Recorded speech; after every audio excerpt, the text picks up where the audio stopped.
Room on the Broom by Julia Donaldson and Alex Scheffler, by the creators of the Gruffalo. Join me for a spooky story this Halloween.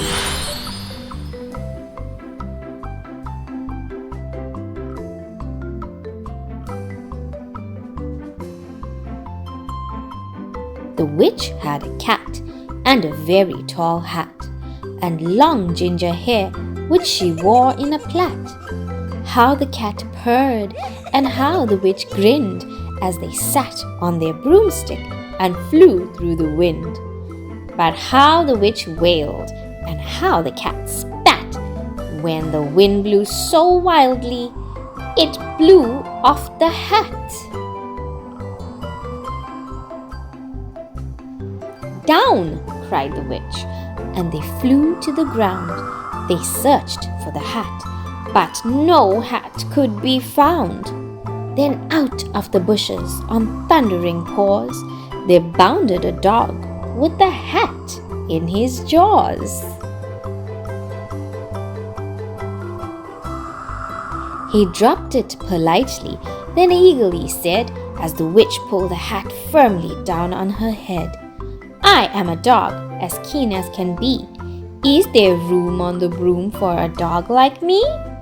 "Yes," cried the witch, and the dog clambered on. The witch tapped the broomstick, and whoosh! They were gone. Over the fields and the forests they flew. The dog wagged his tail, and the stormy wind blew. The witch laughed aloud and held on to her hat, but away blew the bow from her long ginger plait. "Down!" cried the witch, and they flew to the ground. They searched for the bow, but no bow could be found. Then out from a tree with an ear-splitting shriek there flapped a green bird with the bow in her beak. She dropped it politely and bent her head low, then said, as the witch tied her plait in a bow, "I am a bird as green as can be. Is there room on the broom for a bird like me?" "Yes," cried the witch. So the bird fluttered on. The witch tapped the broomstick, and whoosh! They were gone.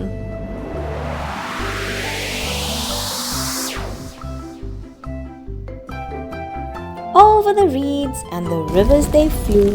The bird shrieked with glee, and the stormy wind blew. They shot through the sky to the back of beyond. The witch clutched her bow, but let go of her wand. "Down!"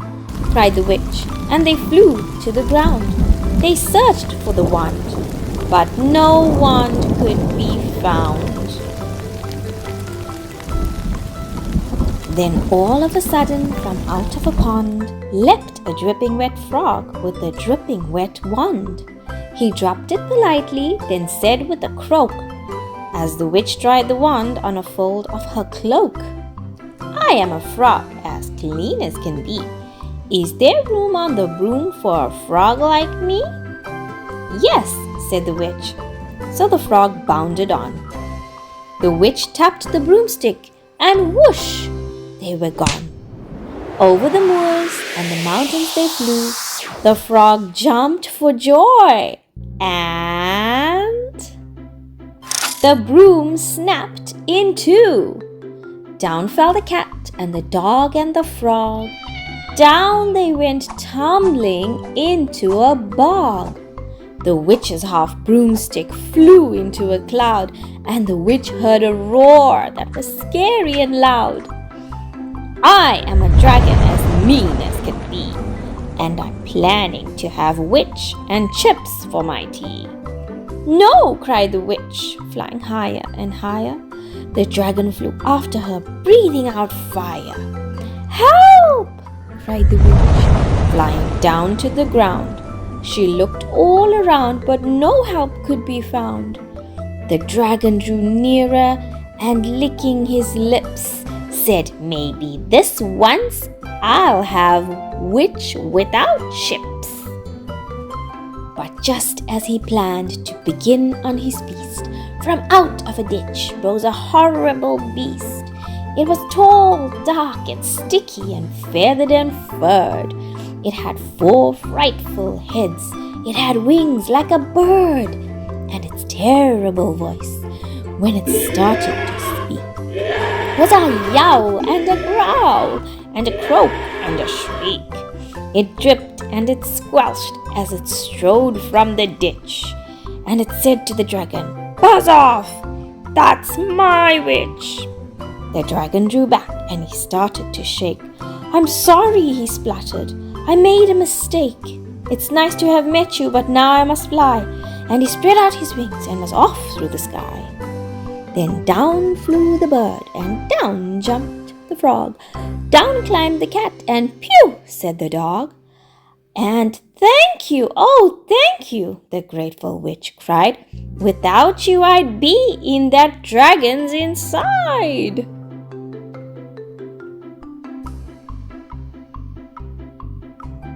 Then she filled up her cauldron and said with a grin, "Find something, everyone, throw something in." So the frog found a lily, the cat found a cone, the bird found a twig, and the dog found a bone. They threw them all in, and the witch stirred them well, and while she was stirring, she muttered a spell.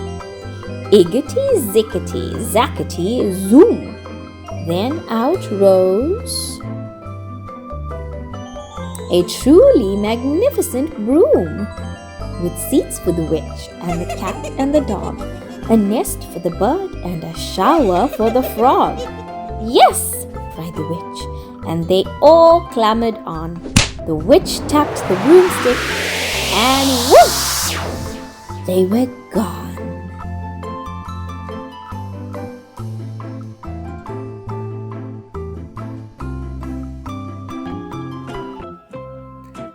The Spooky Wheels on the Bus, written by J. Elizabeth Mills, illustrated by Ben Mantle.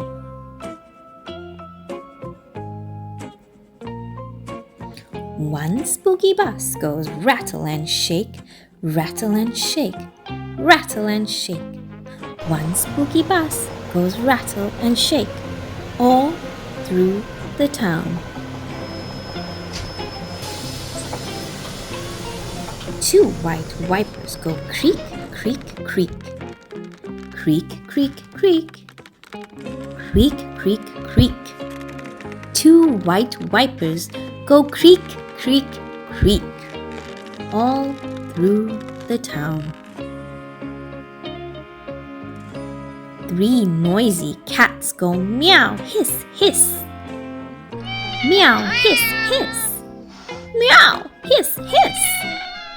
Three noisy cats go meow, hiss, hiss, all through the town. Four glowing wheels roll round and round, round and round, round and round. Four glowing wheels roll round and round, all through the town. Five big spiders spin their webs, spin their webs, spin their webs. Five big spiders spin their webs, all through the town. Six singing mummies hum, hum, hum, hum, hum, hum, hum, hum, hum. Six singing mummies hum, hum, hum, la la la la la, all through the town. Seven silly monsters wiggle and waggle, wiggle and waggle, wiggle and waggle, 7 silly monsters wiggle and waggle all through the town. 8 wacky witches cackle and howl, cackle and howl, cackle and howl. 8 wacky witches cackle and howl all through the town. 9 magic brooms go swish, swoosh, swish. Swish, swoosh, swish. Swish, swoosh, swish. 9 magic brooms go swish, swoosh, swish all through the town. 10 goofy ghosts say boo, boo, boo. 10 goofy ghosts say boo all through the town. 1 spooky bus goes rattle and shake, rattle and shake, rattle and shake. 1 spooky bus goes rattle and shake on Halloween night. The Princess and the Wizard. Written by Julia Donaldson. Illustrated by Lydia Monks.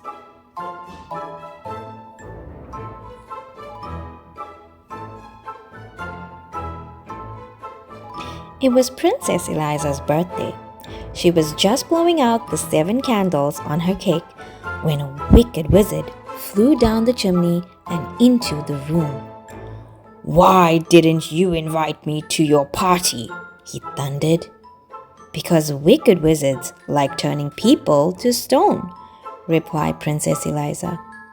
"So they do," said the wizard, and with a flick of his bony fingers, he turned the king, the queen, and all the party guests into stone. Then he laughed a horrible laugh and said to Princess Eliza, "They like capturing princesses too." Just then there was a whirring of wings, and in through the window flew the princess's fairy godmother.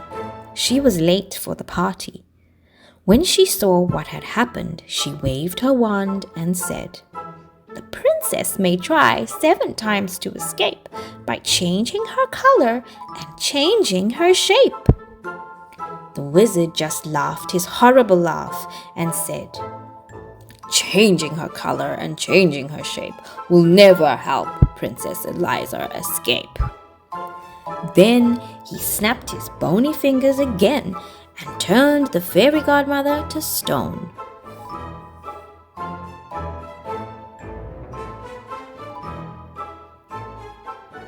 The wizard whisked the princess up the chimney and carried her away to his tall, dark castle. He locked her into the cellar, where she cried herself to sleep. The next day was Monday. The wizard unlocked the cellar door. He was holding the big red book which contained all his magic. "This is your first chance to escape," he said. "I shall count to 100, and then I shall come and find you." He opened his book, closed his eyes, and began to count. Princess Eliza ran outside. The moat of the castle shone blue under the blue sky. She jumped into the water and turned herself into a blue fish.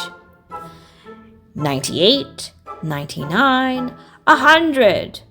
The wizard opened his eyes, looked in his magic book, and read, "To find where Eliza is hiding from you, look in the moat for the fish that is blue."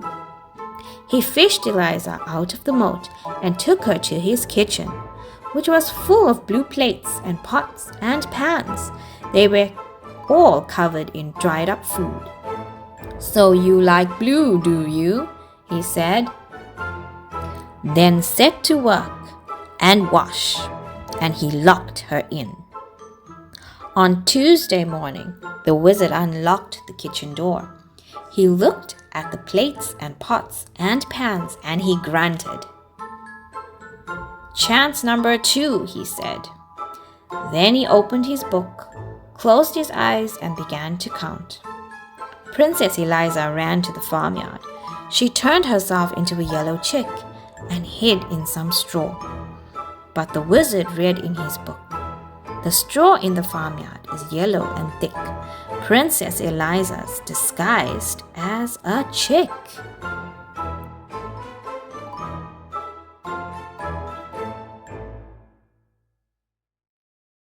He scooped Eliza up and took her to a cupboard which was full of yellow socks. They all had holes in them made by his pointy toenails. "So you like yellow, do you?" he said, then set to work and darn, and he locked her in. On Wednesday morning, the wizard unlocked the cupboard door, looked at the darned socks and grunted. "Chance number 3, he said, and he opened his book, closed his eyes, and began to count. Princess Eliza ran to the meadow. She changed herself into a green grasshopper and hid among the grass blades.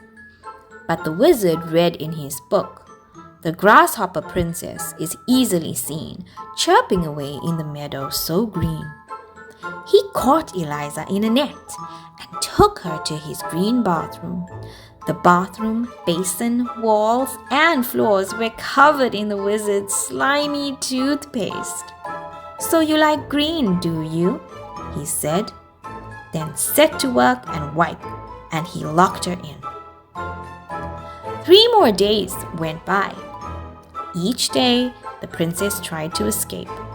On Thursday, she turned herself into an orange fox and hid in a pile of orange leaves. On Friday, she turned herself into a purple butterfly and fluttered among some purple flowers. On Saturday, she turned herself into a black cat and lurked in a black tunnel. But each time, the wizard found her and gave her yet more work to do. On Sunday morning, the wizard came onto the roof where Eliza had been scrubbing sooty chimney pots. Instead of grunting, he laughed his horrible laugh. "This is your last chance," he said. "If I catch you this time, you must stay and work for me for the rest of your life."